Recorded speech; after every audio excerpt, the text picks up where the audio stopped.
ਤੰਗ ਕੀਤਾ ਲਗਾ ਤੰਗ ਆਪਾਂ ਕਰ ਲਗੇ ਦਾ ਲਾਈਵ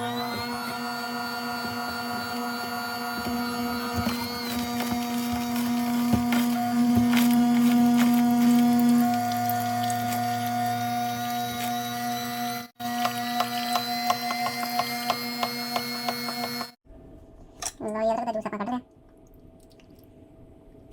ਇਸ ਪਾਵਾਂਗੇ ਆਪਾਂ ਸ਼ਹਿਦ ਚਮਚਾ ਇੱਕ ਆਪਾਂ ਸ਼ਹਿਦ ਦਾ ਪਾਵਾਂਗੇ ਵਿੱਚ ਇਹਦੇ ਇਹ ਮਿਕਸ ਕਰਕੇ ਚੰਗੀ ਤਰ੍ਹਾਂ ਚਮਚਾ ਚਮਚਾ ਲਓ ਨਾਲੇ ਨਿਆਣੇ ਨੂੰ ਦਿਓ ਤੇ ਕਰੋ ਖੰਡ ਨੂੰ ਠੀਕ